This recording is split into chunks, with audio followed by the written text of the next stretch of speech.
All right, we got a fun problem today, which is we have to convert this NFA into a DFA.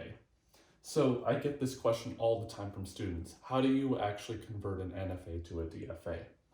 So my guideline is at each point to find the epsilon closure of the set of states that you're in, and then figure out where you can go from there. So let's get started on how to actually do this. So the start state is Q0 right here. Now we have to compute the epsilon closure of that set of states, Q0. Remember that epsilon closure just means every state that you can go to just by following epsilon transitions. So in this case, where can we go via only epsilon transitions from Q0? Well, that's Q1. So the epsilon closure says, well, I could either be in Q0 or I can be in Q1. One of those is the case. So when we make our DFA, the set of states that I could be in is Q0, Q1. So the DFA's states are keeping track of every single possible state we could be in at that point as we look at this NFA. So at the very beginning, we could either be in Q0 or be in Q1. So now we just got to figure out what transitions from on input A and input B this DFA will go to. So let's look at input A. So what we need to do is let's figure out where Q0, which is one of the states we found in here, where can it go on A? Well, Q0 can't go anywhere on A, so we don't have to worry about that. Q1, where can it go on A? It can go to itself, and it can go to Q2. So at each point, what I'm going to do is I'm going to write down the list of states that I could be in at that point. Well now, okay, so these are the states I could be in after reading an A, but now, we got to compute the epsilon closure. Well, does Q1 go anywhere have an epsilon transition? I don't see any. Does Q2 have an epsilon transition? I don't see any either. So the epsilon closure doesn't get us anywhere else. So for that reason, the set of states I could be in now is Q1, Q2. Okay, so now let's look at input B. Well, Q0 can't go anywhere on B. Q1 can go to Q2 on B. And Q2, as we just computed before, the epsilon closure doesn't get us anywhere else. So the set of states I could be in at this point is just Q2. And that's it. Nice. So let's look at the Q2 state. So where can we go on A? Well, we can go to itself, or Q0. So the set of states I'm going to keep track of is Q0, Q2. But now we got to compute epsilon closure. Q2 doesn't go anywhere on epsilon. Q0 does. It includes Q1. So the set of states I could be in from Q2 reading an A is Q0, Q2, Q1. So on input A now, I'm going to have a set of states, Q0, Q1, Q2. And notice I'm making a state only when I haven't made that state before, which is the case here. Okay, where does Q2 go on B? Well, the only place it can go on B is Q3, and the epsilon closure of Q3 is itself because it doesn't have any epsilon transitions. So I'm going to have a Q3 state right here. Okay, so now let's look at Q3 going on A. Well, Q3 can't go anywhere on A, so that means the set of states that we could be in is empty, which means that we're going to make a dead state as a result. I'm going to call it the empty set because it's an empty set of states. And whenever you have this, you're always going to have self-loop on A and B because if you're not in any state and you try to read an A, you can't go to any state. So that's done. Q3 on B, Well, that goes to Q1. Epsilon closure of Q1 is itself. So we have this on input B goes to Q1.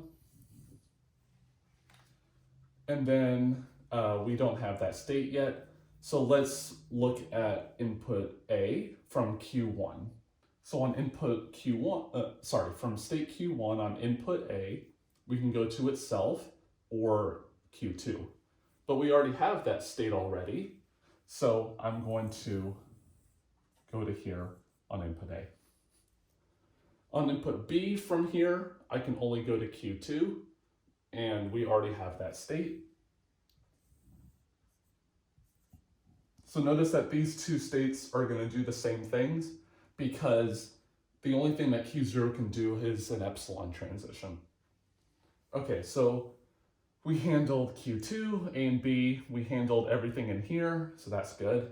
Let's do this one. So Q1, Q2 on input A. Well, let's see. So it's going to have Q1 in it. It's going to have Q2 because it comes down here and because we have a self loop down here. Q2 goes to Q0. And that's it. We don't go to Q3. So that means that we want to take the epsilon closure of 0, 1, and 2, which is itself because Q0 does go to Q1 on epsilon, but we already have that in our list. So the state that we need to go to is 0, 1, and 2, and we've already made it. So what I'm going to do is try to zigzag my way through. And now let's look at B. So Q1, Q2. Q1 goes to Q2 on B, so I'm going to make that on my list. Q2 goes to Q3 on B, so I'm going to have that. And epsilon closure of these two is itself, the set itself. So we're going to make the state Q2, Q3 because I haven't made it yet. Q2, Q3.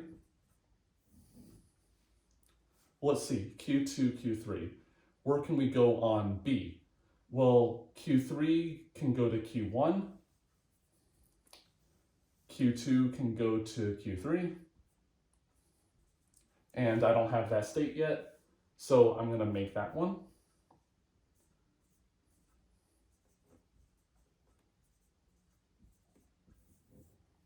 Cool. So Q1, Q3, where can we go on A? Well, Q3 doesn't go anywhere. So now we're just going to based on whatever Q1 can do, which is Q1, Q2. And that is right here. Q1, Q3. On B, well, let's see, Q1 on B, so that'll take us to Q2. Q3 on B will take us to Q1. And the epsilon closure of that is itself, so that means that we can close off this section, or at least this state. So let's look at Q2, Q3 on A. Well, Q3 doesn't go anywhere on A, so now we're just doing whatever Q2 would have done on input A, which is going to Q0, Q1, Q2, because we've already done that over here. My, this is getting to be a big diagram. Okay, I'll make that A look a little nicer. Okay, so we handled, so this state's done, this state's done, this state's done, that one's done, this one's done. I kind of erased that one, but that one's done. That one's done, so this is the only one that's left. So Q0, Q1, Q2, where do we go on A? Well, Q0 goes nowhere, so basically we're just going to do whatever Q1, Q2 would have done on input A, which is go to itself. Because the epsilon closure will include that, because Q2 can go to Q0 on A. And what about on B? So let's see, Q0 goes nowhere on B, Q1 goes to Q2, and Q2 goes to Q3. Again, it's the similar behavior as over here.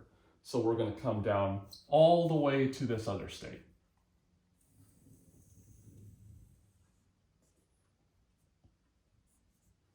And now we've handled every single state So we don't actually need any more sets of states to include here because we've handled every single one of them. Now, the last thing to do after all that is to make the final states. So which ones are final? So remember that the set, let's just look at this one. This says we can be in Q0 if we wanted to, or we can be in Q1 if we wanted to. So that means that if we want to accept, we want to make the right choices. The NFA makes the right choices at each step. So that tells us that the set of states that are final in this DFA are going to be the ones that include any of the final states over here. Well, in this case, there's only one final state, Q0 here.